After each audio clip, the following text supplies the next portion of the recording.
ጤና ይስጥልኝ ክቡራን ተመልካቾች ከከፋ ቴሌቪዥን የሰዓቱን ዜናዎች ይዘን ቀርበናል። ዜናዎቹን እየመራው አብሬያችሁ የምቆየው ክፍሌ አለሙ ነኝ። በቅድሚያም ዋና ዋናዎቹን እነሆ። ማህበረሰቡ ለጤናው ቀድሞ ዋስትና በመግባት በገንዘብ እጦት የሚከሰተውን እንግልትና ጉዳት ማስቀረት እንዲችል እየተሰራ መሆኑን የከፋ ዞን ጤና መምሪያ አስታወቀም። የጊምቦ ወረዳ ፖሊስ ጽሕፈት ቤት በ2017 በጀት ዓመት የተሻለ አፈጻጸም ላስመዘገቡ የፖሊስ አባላት እውቅናና ሽልማት ሰጠም። በከፋ ዞን የ2018 የትምህርት ዘመን የተማሪዎች ምዝገባ በሁሉም ትምህርት ቤቶች ተጀመረ። የትምህርት ስርዓቶች ሁሉን አቀፍና ፍትሐዊ መሆናቸውን ማረጋገጥ እንደሚገባ ምክትል ጠቅላይ ሚኒስትር ተመስገን ጥሩነህ በ41ኛው የአፍሪካ የትምህርት ምዘና ዓመታዊ ጉባኤ ላይ ተናገሩ። የግብርና አሰራርና የአስተራረስ ዘይቤን በማዘመን ከተረጂነት ለመላቀቅ የተጀመሩ ተግባራት በግብርናው ዘርፍ ኢኒሼቲቮች ተጨባጭ ውጤት እያመጡ መሆኑን የግብርና ሚኒስቴር አስታወቀም። ዲጂታል ኢትዮጵያ በገበያ ትስስር በጊዜ ቁጠባና ያልተገባ ወጪን በማስቀረት ለንግዱ ማህበረሰብ የተሳለጠ የመንግስት አገልግሎት እንዲያገኝ እያደረገ መሆኑን የኢትዮጵያ ንግድና ዘርፍ ማህበራት ምክር ቤት ገለጸ። የሚሏቸው ከዜናዎቻችን መካከል ዋና ዋናዎቹ ናቸው። ማህበረሰቡ ለጤናው ቀድሞ ዋስትና በመግባት በገንዘብ እጦት የሚከሰተውን እንግልትና ጉዳት ማስቀረት እንዲችል እየተሰራ መሆኑን የከፋ ዞን ጤና መምሪያ አስታወቀ። በዞኑ ከ161 ሺህ በላይ ዜጎች የማህበረሰብ አቀፍ ጤና መድን አገልግሎት ተጠቃሚ እንዲሆኑ መደረጉን የመምሪያው ኃላፊ አቶ አክሊሉ አሰፋ ተናግረዋል። ጽዮን ታደለ ተጨማሪ አላት። በ2017 ዓ.ም የማህበረሰብ አቀፍ ጤና መድህን አገልግሎት በተደረገው ንቅናቄ እንደ ከፋ ዞን 161579 ህብረተሰብ ክፍሎችን የጤና መድህን አባል ማድረግ መቻሉን የከፋ ዞን ጤና መምሪያ ኃላፊ አቶ አክሊሉ አሰፋ ገልጸዋል። በዚህም አባላቱ ከሚከፍሉት ገንዘብ በተጨማሪ መንግስት መክፈል ለማይችሉ የህብረተሰብ ክፍሎችን በመለየት ድጋፍ የማድረጉን ተግባር እያከናወነ እንደሚገኝ አብራርተዋል። አባል ከሆኑት ወይም ከፋይ አባላት የተሰበሰበ ገንዘብ አለ 138 ሚሊዮን እና ከዛ በላይ ገንዘብ ከከፋይ አባላት ተሰብስቧል። የመንግስት ለድሃዎች የሚከፍላቸው ወይም ሼር የሚያደርገው ገንዘብ አለ።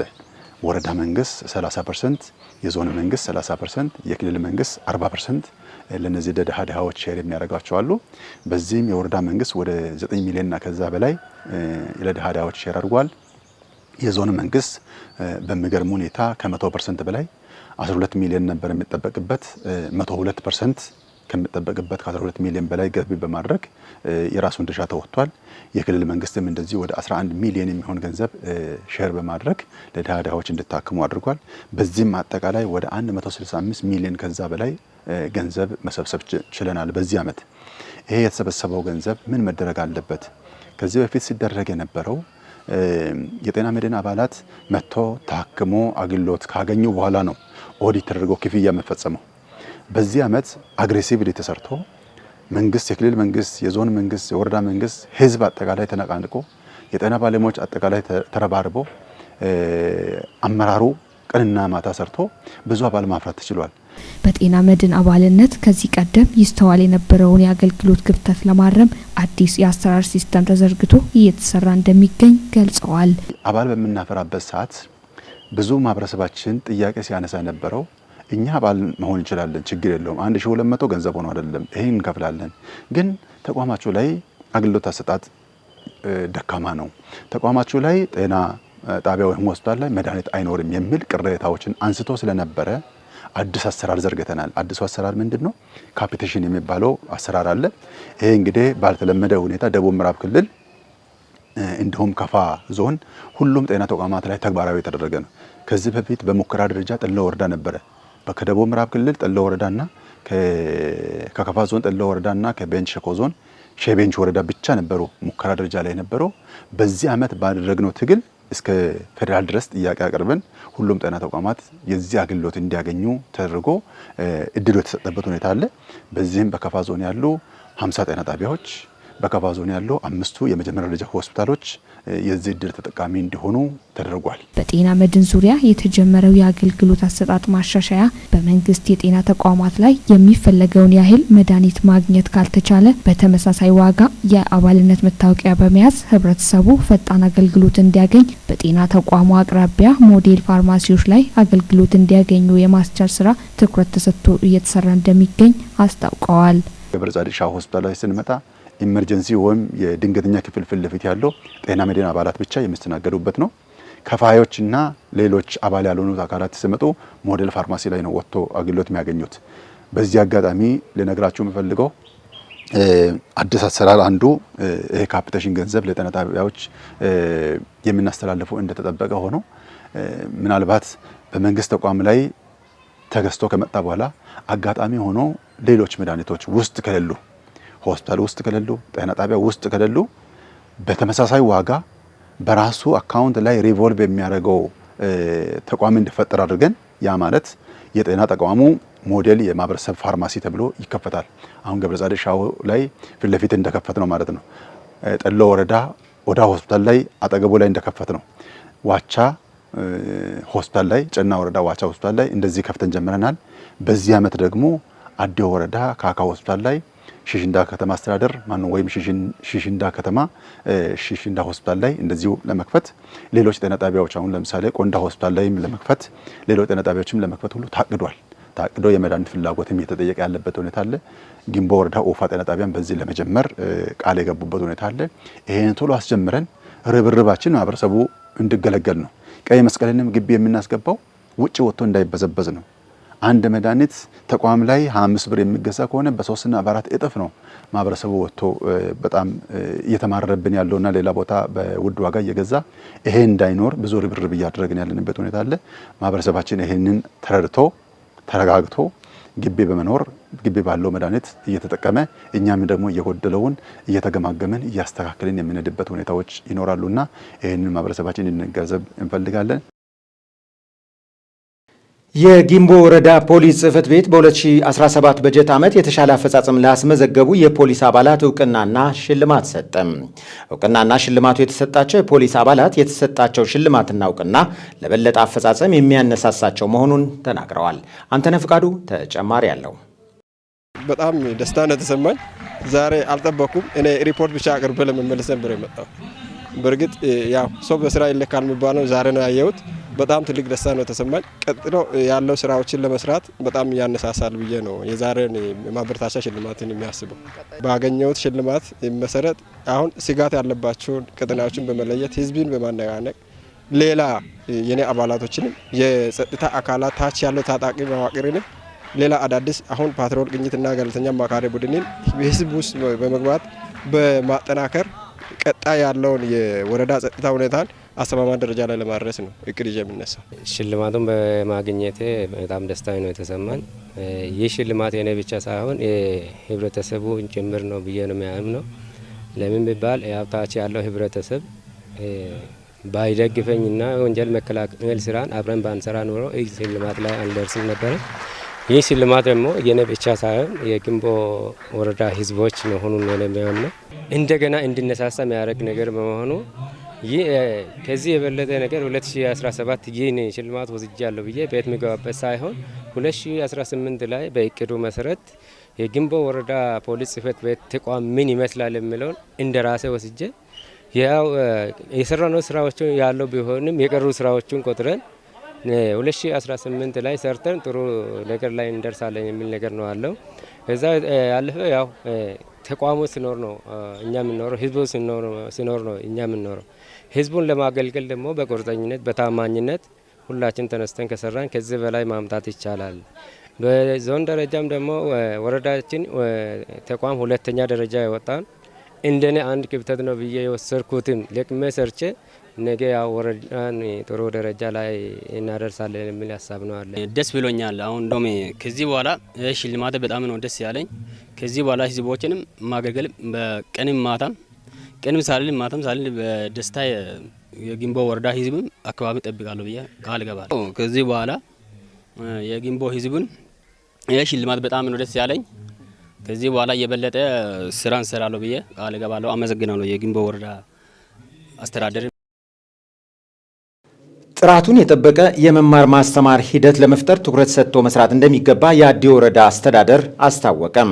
የወረዳው ትምህርት ጽሕፈት ቤት በበኩሉ በ2017 በጀት ዓመት የታዩ ክፍተቶችን በማረም በ2018 የትምህርት ዘመን የተሻለ ውጤት ለማስመዝገብ መዘጋጀቱን ገልጿል። ዘገባው የባልደረባችን ሀብታሙ ወልደ ስላሴ ነው። እታበባ ተስፋዬ ታቀርበዋለች። በመድረኩ ንግግር ያደረጉት የወረዳው ምክትል ዋና አስተዳዳሪ አቶ ገረመው ገብሬ ለሀገር ሁለንተናዊ እድገትና ልማት ትምህርት መሰረት መሆኑን ጠቅሰው በእውቀትና መልካም ስነ ምግባር የታነጸ ዜጋ ለመፍጠር እየተደረገ ባለው ርብርብ ሁሉም የድርሻውን መወጣት እንዳለበት አሳስበዋል።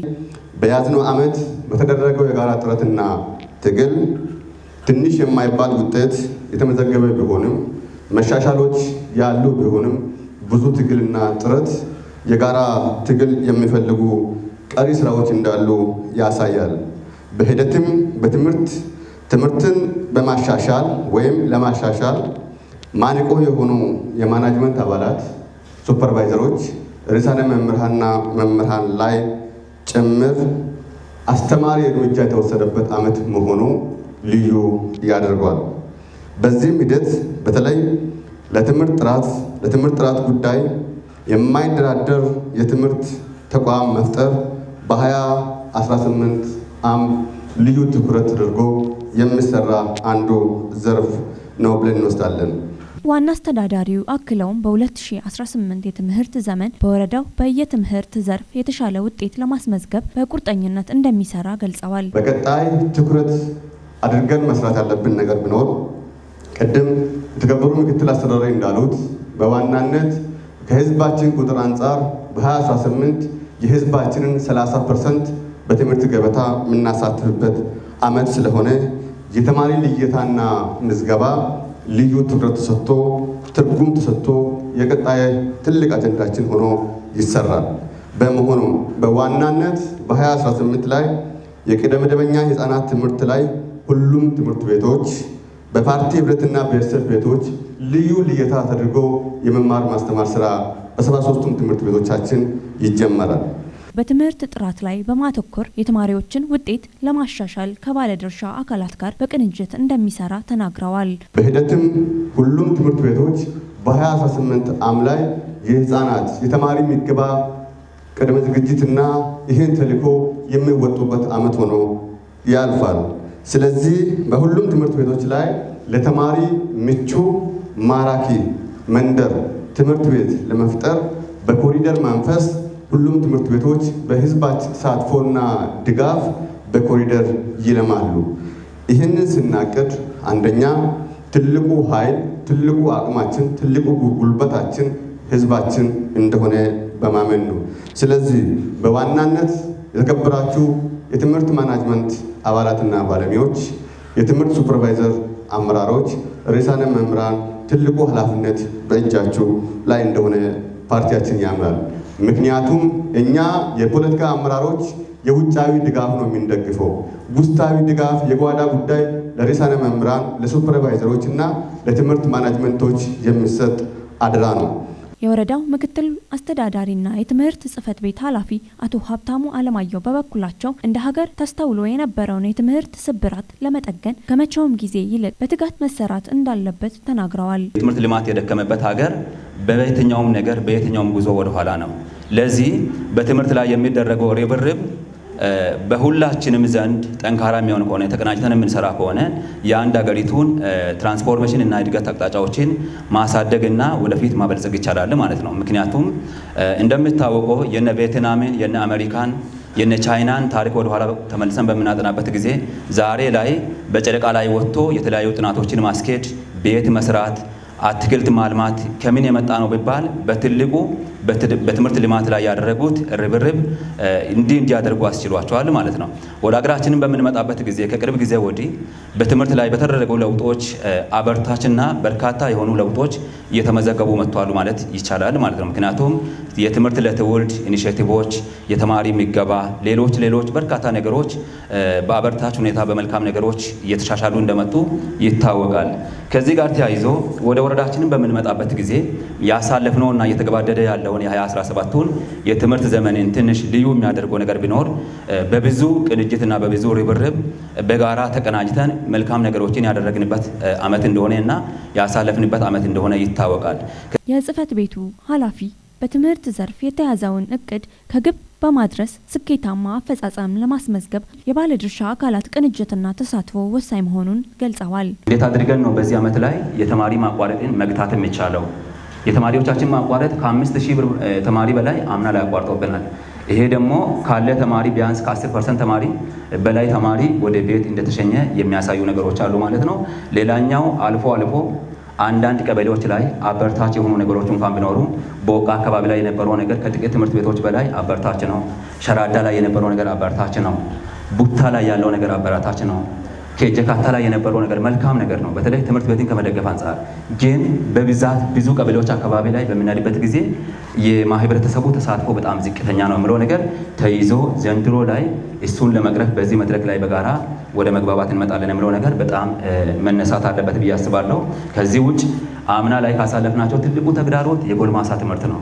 ጎልማሶች መማር አለባቸው። ማህይምነትን ማስቀረት አለብን። በከፋ ዞን የ2018 የትምህርት ዘመን የተማሪዎች ምዝገባ በሁሉም ትምህርት ቤቶች ተጀመረ። ምዝገባው ስኬታማ እንዲሆን ሁሉም ወላጆችና የትምህርት ባለድርሻ አካላት ልዩ ድጋፍ በማድረግ ከታለመው ቀን ቀድሞ የተማሪዎች ምዝገባ እንዲጠናቀቅ እንዲሰሩ የዴቻ ወረዳ ትምህርት ጽሕፈት ቤት ኃላፊ አቶ ወንድሙ አየለ ጥሪያቸውን አስተላልፈዋል።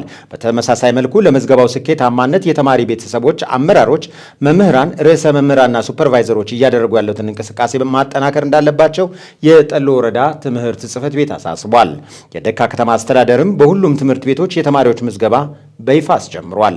በማስጀመሪያ መርሃ ግብሩ የከተማ አስተዳደሩ አመራሮች፣ የትምህርት ባለሙያዎችና ሌሎች ባለድርሻ አካላት ተገኝተዋል። በከፋ ዞን ጎባ ወረዳም የ2018 የተማሪዎች ምዝገባ በሁሉም ቀበሌዎች በይፋ ተጀምሯል። የተማሪዎች ምዝገባ ማስጀመሪያ መርሃ ግብሩን የወረዳው ትምህርት ጽሕፈት ቤት ኃላፊ አቶ አስራት ሽፈራው በጎባ ወረዳ ዲሺ ከተማ አዲስ ፋና አንደኛ ደረጃ ትምህርት ቤት እና ዲሺ መለስ መታሰቢያ ሁለተኛ ደረጃ ትምህርት ቤት ተገኝተው አስጀምረዋል። በ2018 የትምህርት ዘመን በቅድመ መደበኛ 2927 ተማሪዎች፣ በመደበኛ 13780 ተማሪዎችን እንዲሁም 1568 ጎልማሶችን በመመዝገብ ለማስተማር መታቀዱን አቶ አስራት ሽፈራው ገልጸዋል። የተማሪዎች ምዝገባ በሁሉም የክልሉ አካባቢዎች መጀመሩን የክልሉ ትምህርት ቢሮ ገለጸ። ቢሮው ተማሪዎች ወደ ትምህርት ቤቶቻቸው በመሄድ እንዲመዘገቡ አሳስቧል። የተማሪ ቤተሰቦች፣ መምህራን፣ ርዕሰ መምህራንና ሱፐርቫይዘሮች እንዲሁም በየደረጃ የሚገኙ የትምህርት ባለሙያዎች ለምዝገባው ስኬታማነት ርብርብ እንዲያደርጉም ቢሮው ጠይቋል። የትምህርት ስርዓቶች ሁሉን አቀፍና ፍትሐዊ መሆናቸውን ማረጋገጥ እንደሚገባ ምክትል ጠቅላይ ሚኒስትር ተመስገን ጥሩነህ ተናገሩ። 41ኛው የአፍሪካ የትምህርት ምዘና ዓመታዊ ጉባኤ በአዲስ አበባ እየተካሄደ ነው። ምክትል ጠቅላይ ሚኒስትር ተመስገን ጥሩነህ በጉባኤው ላይ እንደገለጹት ምዘና የትምህርት ጥራትን ለመለካት ብቻ ሳይሆን ወደፊት የምንሄድበትን አቅጣጫ የሚያመላክት ኮምፓስ ነው ብለዋል። ትምህርት ለአስተሳሰብ ነጻነት፣ ለክብርና ለብልጽግና መሰረት መሆኑን የገለጹት ምክትል ጠቅላይ ሚኒስትሩ ብዙ የአፍሪካ ሀገሮች የትምህርትን ደረጃ እያሻሻሉ ነው ብለዋል። በአፍሪካ የትምህርት ምዘና ላይ ያሉ ተግዳሮቶች እየተፈቱ ቢሆንም የትምህርት ስርዓቶች ሁሉን አቀፍ ፍትሐዊ መሆናቸውን ማረጋገጥ ላይ መስራት እንደሚገባ ምክትል ጠቅላይ ሚኒስትሩ ጠቁመዋል። ጠንካራ የትምህርት ስርዓት ሲገነባም ልዩነቶች ሳይደመሰሱ መሆን እንዳለበትም አሳስበዋል። በዚህ ዓመታዊ የትምህርት ምዘና ጉባኤ ላይ የትምህርት ሚኒስትሩ ፕሮፌሰር ብርሃኑ ነጋ፣ የአፍሪካ የትምህርት ግምገማ ማህበር ፕሬዝዳንት ዶክተር ማፋ ራኮመስቲ፣ ዓለም አቀፍ ምሁራንና ሌሎች የመንግስት የሥራ ኃላፊዎች መገኘታቸውን የዘገበው የኢትዮጵያ ፕሬስ ድርጅት ነው።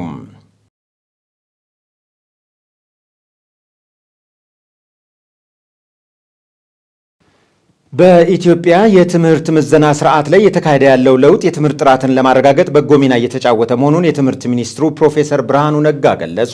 ሚኒስትሩ ይህንን ያሉት የትምህርት ምዘናን ለማሸጋገር ጥራት ያለው ትምህርትና በመረጃ ላይ የተመሰረተ ውሳኔ በሚል መሪ ሀሳብ እየተካሄደ በሚገኘው የአፍሪካ ትምህርት ምዘና ማህበር ዓመታዊ ጉባኤ ላይ ነው።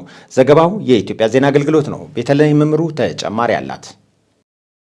ጉባኤው በአባል ሀገራት መካከል ጠንካራና ተአማኒነት ያለው የትምህርት ምዘና ስርዓት መገንባት የሚያስችል መሆኑ ተጠቁሟል።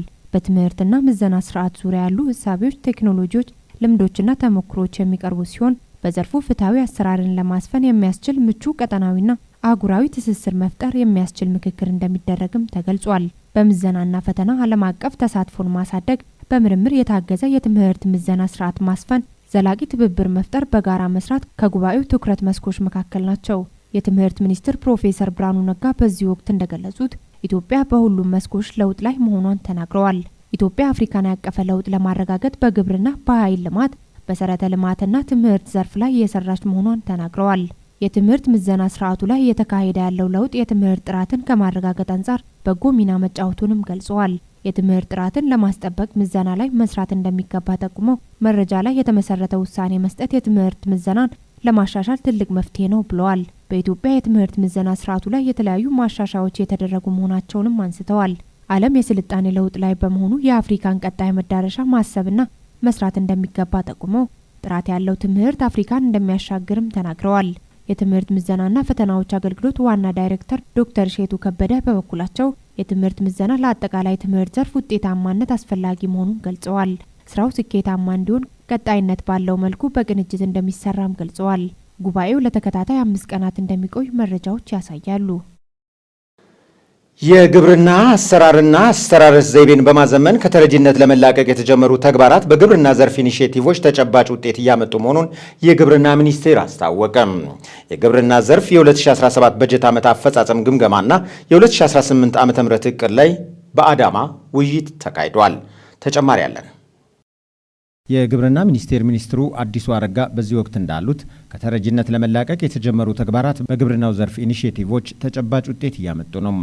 በበጋ መስኖ ስንዴ፣ በመኸርና በበልግ ሰብል ልማት፣ በቡና፣ በወተት ላሞችና በአሳ ሀብት ልማት ከተገመተው በላይ ስኬት መመዝገቡንም ጠቅሰዋል። በመኸርና በበጋ መስኖ ስንዴ ላይ በተሰራው ስራ በየዓመቱ ከውጭ ገባ የነበረውን ከ17 ሚሊዮን ኩንታል በላይ የስንዴ ምርት ማስቀረት መቻሉን ተናግረዋል። በቢራ ገብስ ላይ በተከናወነ ስራ ከውጭ ገባ የነበረን ምርት በሀገር ውስጥ መተካት መቻሉን ጠቁመው ስራው ትልቅ ውጤት የተገኘበትና ዓለም አቀፍ ልምድ የተቀሰመበት መሆኑን አብራርተዋል። በተመሳሳይ ከውጭ የሚገባውን የሩዝ ምርት በሀገር ውስጥ ለመተካት የተጀመረው ርብርብ ይጠናከራል ነው ያሉት። ግብርናን በማዘመን ረገድ በቀጣይ በትኩረት እንደሚሰራ የገለጹት ሚኒስትሩ ለዚህም የሜካናይዜሽን እርሻን ማስፋፋትና የኩታ ገጠም አስተራረስ ስነ ዘዴን መጠቀም ላይ ትኩረት እንደሚደረግ መናገራቸውን የዘገበው ኢዜአ ነው። ዲጂታል ኢትዮጵያ በገበያ ትስስር በጊዜ ቁጠባና ያልተገባ ወጪን በማስቀረት ለንግዱ ማህበረሰብ የተሳለጠ የመንግስት አገልግሎት እንዲያገኝ እያስቻለ መሆኑን የኢትዮጵያ ንግድና ዘርፍ ማህበራት ምክር ቤት ገለጸ። ለመንግስት ሰራተኛው የደሞዝ ማሻሻያ መደረጉ በገበያ ላይ ምንም አይነት ችግር እንደማያመጣም ተገልጿል። ከኢትዮጵያ ዜና አገልግሎት የተገኘውን ዘገባ እታበባ ተስፋዬ ታቀርበዋለች።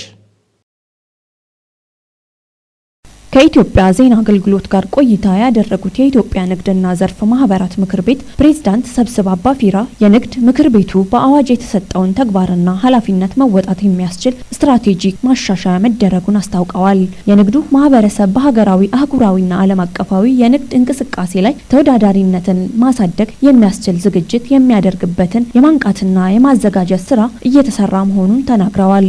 የአፍሪካ አህጉራዊ ነጻ የንግድ ቀጠና ስምምነት ተግባርና ለዓለም የንግድ ድርጅት አባልነት የንግዱን ማህበረሰብ የሚያዘጋጁ ግንዛቤ ማስጨበጫ የምክክር መድረኮች መፈጠራቸውን አንስተዋል። መንግስት ዲጂታል ኢትዮጵያን እውን ለማድረግ በሚያደርገው ጥረት ምክር ቤቱ የንግዱን ማህበረሰብ አገልግሎቱን በዘመናዊ ቴክኖሎጂ እንዲጠቀም እየተደረገ መሆኑን አንስተዋል። የዲጂታል ኢትዮጵያ ስርዓትም በገበያ ትስስር በጊዜ ቁጠባና ያልተገባ ወጪን በማስቀረት ለንግዱ ማህበረሰብ የተሳለጠ የመንግስት አገልግሎት እንዲያገኝ እያደረገ መሆኑን ተናግረዋል።